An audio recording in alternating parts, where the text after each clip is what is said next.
Selamat pagi teman-teman semua. Pagi teman-teman. Pagi ya, kita hari ini ketemu lagi dalam segmen ngobrol bareng istri. Ya, hashtag ngobrol bareng istri, gitu ya. Nah, kemarin waktu kita bikin yang pertama banyak teman-teman yang komen kurang kerjaan amat sih ngobrol sama istri aja di video ini. Ya, memang kita lagi cari kerjaan gitu ya. Malum WFA. Malum WFH gitu ya, dan jangan anggap ini sebagai sesuatu yang serius, inspiratif, enggak. Kita memang pengen ngobrol aja, kalau ada pelajaran bisa diambil, ambil. Kalau enggak ya sudah gitu kan. Jadi kita nggak ada maksud untuk ngajarin atau semacam itu. Nah, hari ini adalah hari yang spesial buat kami berdua nih. Apa sih apa hari ini? Hari Jumat. Ya, ini hari Jumat. Hari Jumat. Ya, ada apa nih hari Jumat? 22 tahun yang lalu hari pernikahan kita berdua. Jadi ceritanya hari ini kita anniversary. Kita rayain dengan ngobrol-ngobrol ya. Ngobrol-ngobrol. Ke berapa? Ke-5 atau ke-6? 22 tahun. Oh, iya, anaknya udah umur 21 tahun ya. Ya lupa, saya udah 22 tahun. Aduh, panjang banget perjalanan kita. Saya termasuk orang yang pembosan gitu ya. Tapi entah kenapa udah 22 tahun saya belum bosan gitu. Ya semoga tidak bosan ya, gitu ya. Nah, teman-teman, 22 tahun bukan perjalanan yang pendek ya. Itu perjalanan yang panjang banget. Nah,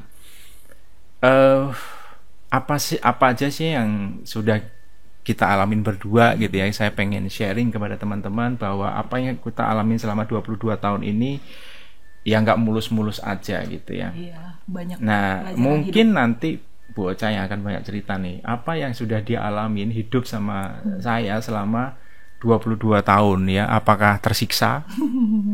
Apakah menderita gitu kan? Nah, kita ngobrol langsung. Jadi apa nih yang apa yang sudah kita ambil selama 22 tahun perjalanan kita ini? Ayo, Bu, cerita, Bu. Iya. Jadi kalau mau dibagi kali ya, ada 3 fase kali ya. 3 fase kehidupan. Kalau mau dijadiin garis besar teman-teman. Jadi fase pertama ya fase awal menikah ya. Awal sampai menikah 7 tahun lah kayaknya ya. Waktu ya, kita rumah Darmaga ya. 1998 sampai kurang lebih 2002. Enggak dong, lebih dong, sampai 2006 lah ya. Ya, kurang lebih. Sampai 2005 2006 lah ya. Jadi kurang lebih 7 tahun. Ya. 7 tahun pertama. Nah, apa itu fase pertama fase gitu. Pertama apa yang fase pertama itu pertama? Nah, ini ya, fase zona nyaman. Zona nyaman. Kalau saya bilang ya, jadi fase dimana saat itu karir suami lagi moncar-moncarnya ibaratnya gitu. Lagi bersinar gitu. Nah, saya sebagai ibu muda lagi menikmati lah ya, seperti mungkin yang dialamin banyak ibu-ibu sekarang yang kadang-kadang saya juga mungkin saya pernah ngalamin hal itu gitu. Jadi fase dimana nggak banyak mikir masa depan gitu loh. Iya. Fase yang habisin uang aja gitu. Karena kelihatannya semua gampang ya. Iya. Jadi mungkin sebagai gambaran buat teman-teman, pada saat itu usia saya 33 ya. 33 saya sudah sampai pada posisi karir tertinggi di dunia media, di komersil ya. Itu general manager itu udah paling tinggi tuh. Di atas itu direktur. Nah, ya memang belum sampai ke direktur karena memang keterbatasan saya ya, kurang putih gitu ya. Kurang putih dan kurang sipit ya. Kurang sipit, jadi saya nggak sampai bisa jadi direktur gitu ya. Tapi general manager adalah posisi paling tinggi, dan itu saya usia 33 dengan gaji yang wah lah waktu itu. Iya, alhamdulillah. Wah lah gitu ya, wah banget gitu ya. Jadi keluarga waktu itu ya duit gampang. Iya. Tapi justru dari situ saya banyak dapat pengalaman ya sekarang gitu loh. Jadi di fase pertama itu justru fase pembelajaran bagi kita, dan Tuhan itu sayang sama kita. Dia nggak terlalu membuat kita tuh terlena berlama-lama di zona comfort zone. Ya, saya mikir-mikir sekarang kalau itu terjadi dan terus sampai akhirnya kamu pensiun mas usia 55, mungkin saya akan jadi istri yang gagap, nggak bisa apa-apa, cuma bisa nangis saja kalau terjadi hal kesulitan-kesulitan yang terjadi. Iya. Tapi memang pada saat itu kejadiannya adalah tahap 1 tuh zona nyaman. Zona nyaman tuh gaji besar. posisi bagus. Anak masih Artinya kecil. Anak masih kecil. Kebutuhan nggak ada. Kebutuhan nggak ada. Jadi kita banyak melakukan kesalahan dalam hal keuangan. Iya betul. Jadi Spending aja. Spending aja terus. Saving. Nggak boro-boro mikirin tabungan pensiun. Nggak ada. Boro-boro mikirin dana darurat. Boro-boro mikirin asuransi kesehatan. Karena kenapa? Semua fasilitas disiapin sama kantor. Iya betul. Semua saya melahirkan dua-duanya di cover sama kantor. Sakit anak-anak tinggal gesek asuransi kantor. Iya. Kemudian nongkrong dan segala macam gesek kartu kredit. Pokoknya konsumtif banget lah. Iya. Dan saya bersyukur itu cuma 7 tahun ya. 7 tahun. Sampai akhirnya masuk ke fase kedua. Oke, jadi itulah pelajaran bahwa zona nyaman itu mematikan ternyata. Iya, Gitu membahayakan, membahayakan, membuat kita terlena. Sampai akhirnya kita diberi pelajaran masuk ke zona 2 atau fase 2 kehidupan. Nah, mungkin kalau fase 2 aku yang cerita ya. Iya, boleh. Jadi Kamu fase 2 ini dimulai ketika krisis lah ya, mulai krisis karir gitu ya. Jadi mungkin tadi saya sudah cerita bahwa usia 33 tahun saya sudah jadi GM di perusahaan media yang bagus gitu ya, dan saya tipe orang yang setiap 4 tahun sekali pindah gitu ya. Karena apa? Karena saya pengen dapat karir yang lebih baik, tantangan yang lebih baru gitu. Artinya kalau saya harus pindah lagi dari kantor media yang itu, maka saya harus cari kantor media yang jauh lebih baik. Which is itu waktu itu sudah nggak ada, karena saya sudah lewatin semua gitu ya. Semua media itu kantor media itu sudah saya lewatin. Jadi ada satu titik di mana saya udah mulai bosen, jenuh gitu dengan pekerjaan, dan memutuskan untuk udah mau memulai usaha sendiri gitu ya, dengan cita-cita, dengan bayangan jadi yang besar muluk-muluk lah ya, karena waktu itu yakin pede bahwa usia 33 tahun saya udah jadi GM, pasti bisa dong kalau jadi entrepreneur. Dan saya masuk dunia entrepreneur, saya memutuskan resign dari pekerjaan, mulai dari peternak bebek, betul ya. Kemudian gagal total gitu ya. Sempat bikin uang pensiun itu ya. Habis bikin tabloid. Iya. Nah, cuman bisa terbit satu edisi bulan, gitu ya. Ternyata nggak gampang bikin tabloid. Jualan burger. Akhirnya jualan burger. Bisnis. Iya, itu di kontrol di sekolah-sekolah gitu ya, yang omset 1 bulan itu paling 1 juta, 1,5 juta gitu ya. Dan sampai akhirnya ketemu bisnis kopi Mr. Black itu tahun 2007. Iya, 2007. 2008 sudah mulai di franchise. Dan itu sudah mulai membaik. Dan di periode 2 ini kami belajar bahwa di fase pertama itu kita melakukan banyak kesalahan, terutama dalam hal keuangan. Ya. Jadi kita tidak ada saving yang mencukupi, tidak ada SIP sama investment, sangat ada. Protection nggak ada. Karena merasa confidence saja gitu loh. Karena masa depan akan selalu bagus. Ternyata enggak gitu ya. Nah, di fase 2 ini dipukul dengan kejatuhan. Jadi jatuh sejatuh-jatuhnya dari posisi tadinya paling bagus, kemudian jatuh, mobil yang tadi ya keren dikasih sama kantor, kita juga sudah sampai nyungsep gitu ya. Terus kemudian fase ekstrim di awal ya, fase 2A ya, saya bilang fase 2A, nanti ada fase 2B soalnya, dimana kita waktu itu masih merintis, beternak bebek hancur, duit tabungan habis, duit pensiun ada habis, ketipu orang, kemudian juga utang dari sebelumnya ketika zona nyaman tadi gitu ya. Jadi waktu zona nyaman kan kartu kredit gitu ya. Dulu kan lobby sama sama klien di rumah makan dibayarin sama kantor, tapi karena saya harus reimburse jadi bayar dulu pakai kartu kredit. Begitu dibayar sama kantor, uang dari kantor bukan buat bayar kartu kreditnya, dipakai lagi, jadi tagihan kartu kredit gede banget gitu. Terus kemudian waktu bebek kita ambil KTA. Nah, ini kesalahan terbesar kita. Kesalahan terbesar. Kenapa kita bilang kesalahan terbesar? Karena kita mengambil hutang yang pasti cicilannya tapi belum pasti income-nya. Namanya bisnis kan kita nggak pernah tahu. Bebek kan kita nggak bisa perintah gitu. Sampai akhirnya kita jatuh, dan itu kita stres, diteror oleh debt collector habis-habisan gitu ya. Jadi telepon itu setiap hari kerangkring gitu ya.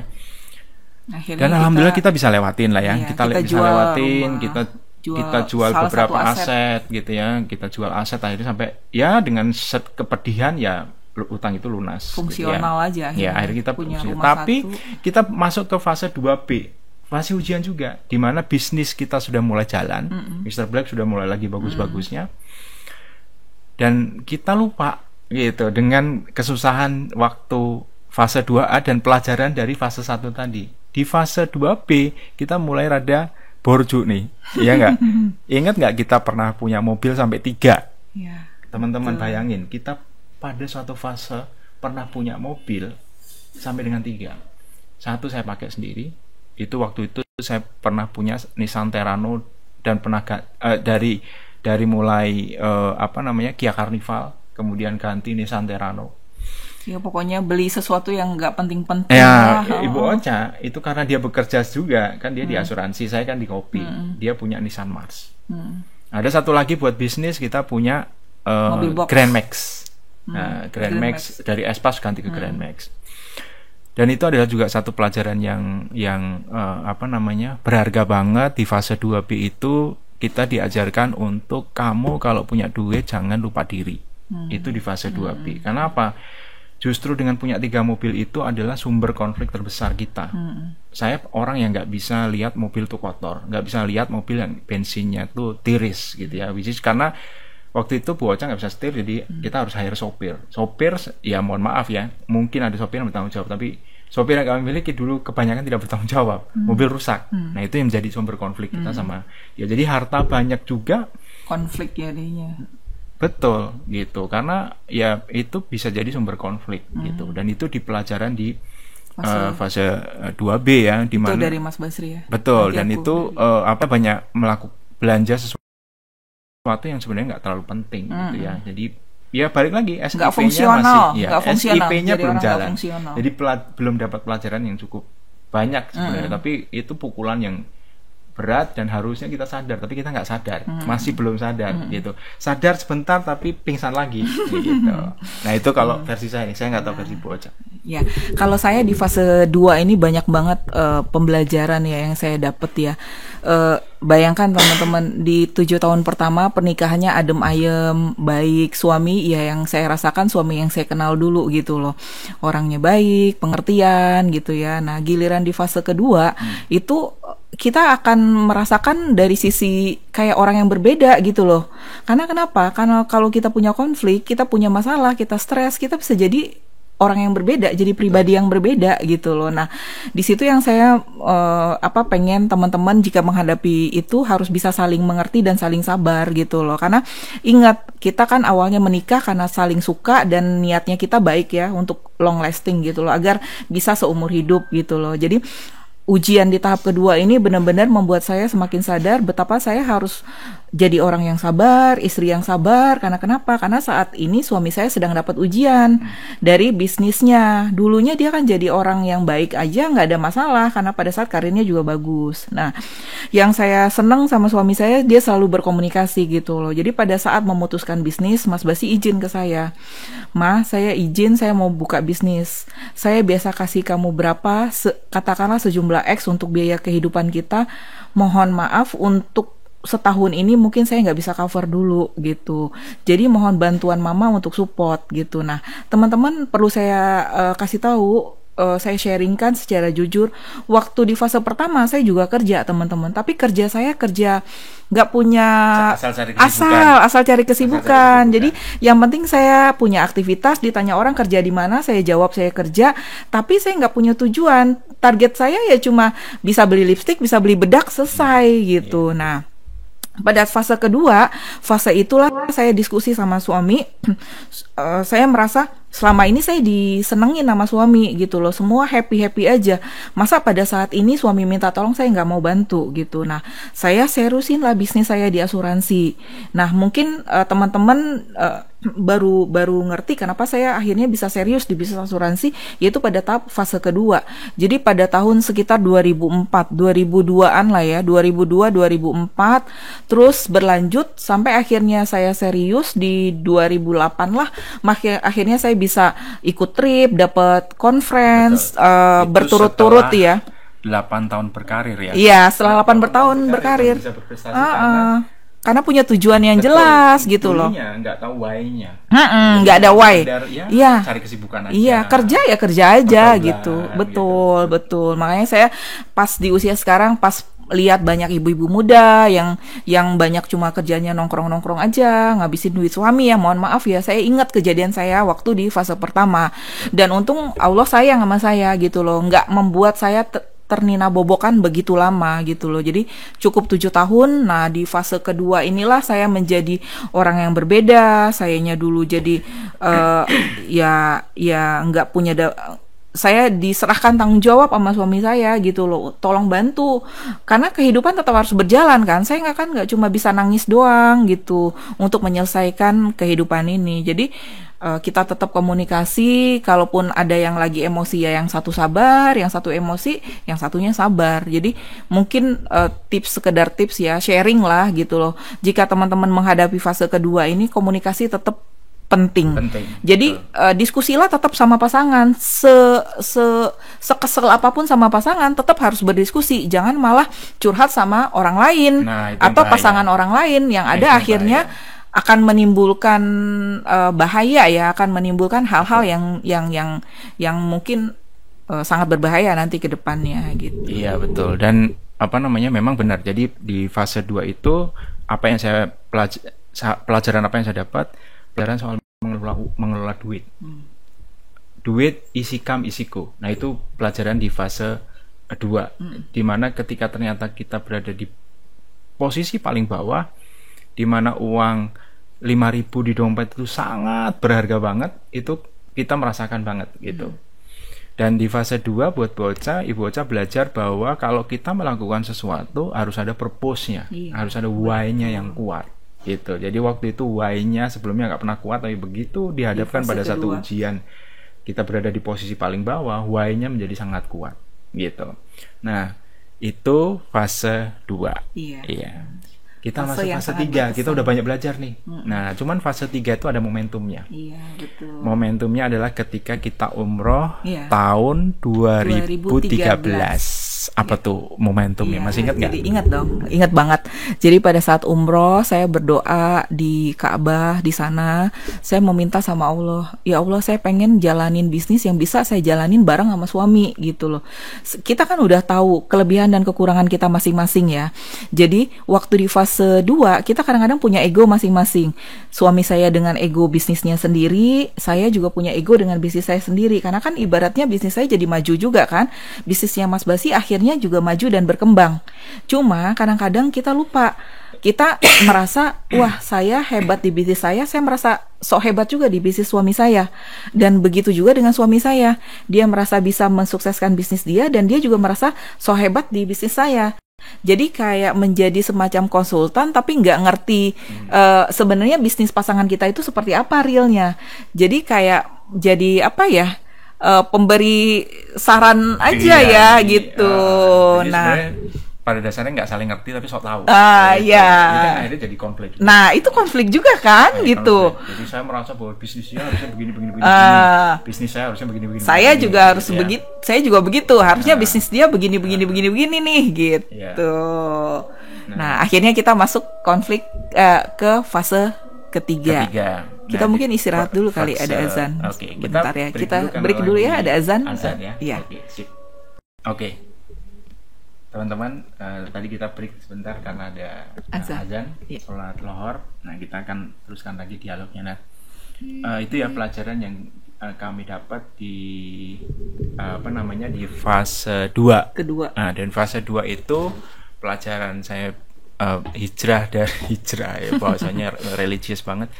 Pindah zona dari karyawan menjadi entrepreneur. Saya tuliskan di dalam buku pertama saya ini.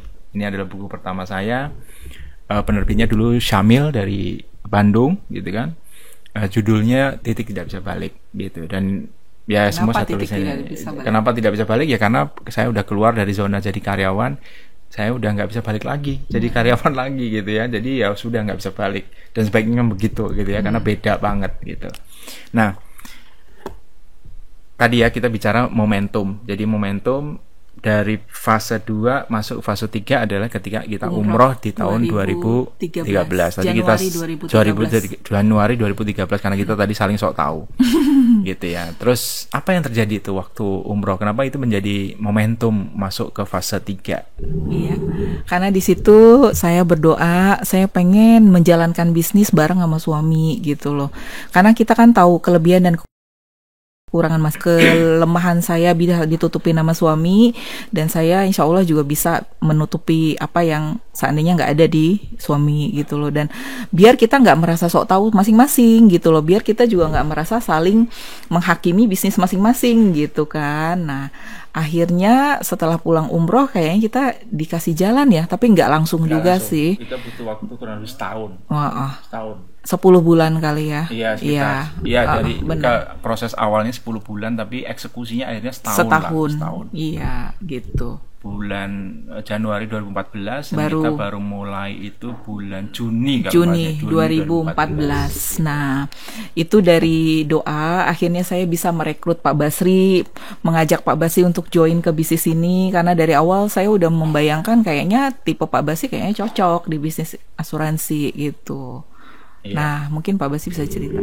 Iya, jadi di fase 3 itu memang saya bilang itu momentum. Jadi momentum untuk kita mengubah hidup sedrastis mungkin. Iya, jadi betul. Pertama mungkin agak susah dimengerti ya kenapa kita butuh waktu sampai akhirnya setahun. Karena saya kan punya bisnis, Bu Ocha punya bisnis. Saya tadi jualan kopi ya. Saya punya franchise kopi, Mr. Black. Bu Ocha sudah di bisnis asuransi. Dan ketika kita punya doa seperti itu, bukakan jalannya, tapi kan nggak bisa langsung serta-merta. Jadi waktu itu saya harus berpikir bagaimana pola bisnis kopi ini yang sekarang saya jalanin itu harus saya ubah sistemnya. Supaya apa? Supaya saya nggak habis-habisan waktu di situ, karena itu luar biasa. Secara operasional tuh menghabiskan waktu, hampir kerja 24 jam, capek juga gitu ya. Walaupun ada duitnya ya, tapi kita kan kerja nggak cuma untuk duit, kita juga kerja untuk happy ya gitu. Ya gitu. Kadang hari Minggu nggak ada istirahat karena itu waktunya bazar-bazar yang mana kita jualan. Jadi perlu waktu 1 tahun untuk mengubah pola dan sistem bisnis. Saya belajar dari orang-orang apa yang mereka lakukan ketika mereka melakukan transformasi bisnis sampai akhirnya ketemu satu pola di mana kita sekarang ya sudah menikmatin passive income. Jadi semua outlet kita lepas, kita jual kepada orang. Dan kita hanya melayani orang untuk beli bahan baku aja, jadi beli kopinya aja, tapi kita nggak buka kafenya. Kita udah tadi masuk ke zona passive income gitu ya. Jadi setahun kemudian kita masuk ke satu perusahaan asuransi, saya masuk sebagai agent, istri saya sebagai leader. Susah awal-awalnya karena di kantor dia bosnya, di rumah saya bosnya gitu. Harus ini ya, pintar-pintar switch ininya ya. Switch perannya harus pintar. Kalau enggak berantem kita. Iya betul. Alhamdulillah kita kan tadi udah belajar di 2 fase kehidupan dari tahun 98 sampai 2013, 15 tahun pertama gitu ya. Nah, kemudian yang kedua, pelajaran kedua yang waktu itu saya ambil adalah kita belajar bahwa ngapain kita punya banyak aset, real aset tapi justru itu adalah sumber konflik. Ya kita waktu itu belum belajar ilmu waris ya, tapi kita mempelajari potensinya. Mobil 3 tidak membuat kita mobilitas lancar, tapi justru itu sumber konflik. Gitu. Jadi hal-hal sepele jadi konflik. Sepele. Jadi akhirnya kita memutuskan bahwa kita mengambil satu strategi keuangan di mana kita mau jadi orang yang fungsional. Rumah ya satu aja, mobil ya satu aja gitu ya. Kemudian rumah juga kita nggak renovasi gila-gilaan karena toh juga kita bekerja paling ada di rumah kurang dari 8 jam per hari gitu kan. Jadi fungsional. Kita perbaiki semua lini keuangan kita, kita saving kita perbaiki, investment juga kita perbaiki, utang kita restrukturkan, dan kita juga sudah mulai berpikir soal proteksi, apalagi setelah belajar perencanaan waris ya. Nah, kita belajar perencanaan aset. Terus kita kan punya penghasilan, kemana tuh duitnya, penghasilannya? Apa kan tadi nggak dibeliin aset, akhirnya dipakai buat apa? Ya, jadi ada dibagi-bagi lah. Bagi-bagi. Gitu. Bukannya aset nggak ada sama sekali ya, tapi aset yang bukan berbentuk aset besar. Real aset relatif nggak punya. Mobil cuma satu, rumah cuma satu. Jadi kita banyak ya di semacam reksadana, saham, betul. Dan satu hal lagi, mulia, gitu satu hal lagi yang paling penting adalah tadi saya tanya uang kita kemana? Kita nikmatin. Nah, uangnya kita nikmatin.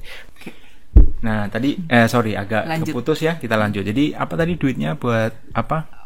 Oke, jadi duitnya kita nikmatin. Nikmatin. Iya. Ya, jadi Setelah disisihkan. nah, jadi kita sisihkan dulu. Jadi begitu kita Untuk dapat ini saving, pelajarannya ya, pelajaran iya. yang kita dapat setelah masuk fase 3 ini. Jadi duit itu harus disisihkan dulu. Sisihkan buat apa sih? Tadi SIP.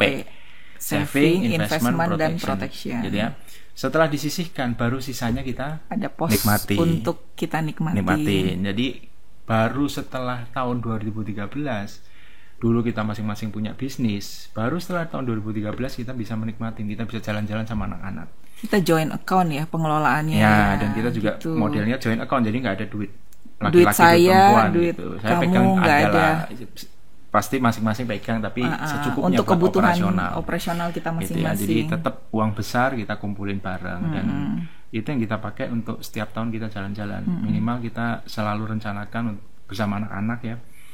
Satu Dari kali ke luar setahun negeri dan mungkin di dalam negeri bisa beberapa kali karena kita bisa mudik kan gitu kan, itu termasuk juga trip perjalanan kita bisa nikmatin. Jadi apa namanya, pelajaran dari fase 1 dan fase 2 itu adalah bagaimana kita bisa mengelola duit kita sehati-hati mungkin dengan prinsip keuangan yang betul lah. Kalau menurut financial planner itu betul lah, jadi kita belajar juga gitu ya.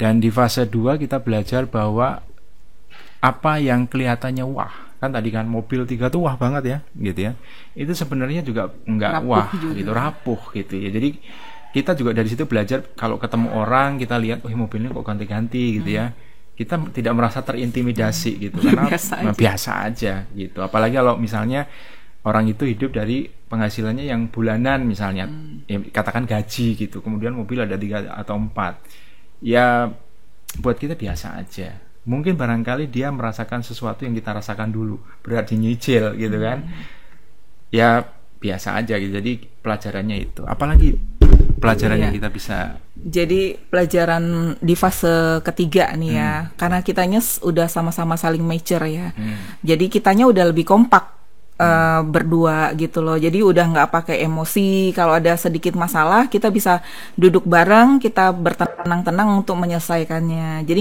nggak pakai emosi lagi gitu. Betul. Dan kita selalu mencoba melibatkan anak-anak dalam setiap perencanaan. Iya, ya, jadi setiap betul. tahun kita selalu bikin goal setting sama anak-anak tuh. Mereka mau ngapain, kita mesti ngapain. Karena itu menentukan budget kan. Iya. Jadi fase ketiga ini lebih terstruktur ya hidupnya. Di samping kitanya sendiri udah lebih matang sebagai pasangan, tetap terus belajar. Kemudian anak-anak sudah mulai besar. Jadi kita selalu mengajak anak-anak untuk bisa mengenal perencanaan keuangan sejak dini. Jadi saya juga nggak hanya mengajarkan pendidikan seks sejak dini, tapi pendidikan perencanaan keuangan sejak dini bagi anak-anak. Karena kenapa? Pengalaman saya dan suami waktu menikah, kita kan cuma taunya duit itu dibagi dalam amplop-amplop. Ternyata tidak segampang itu.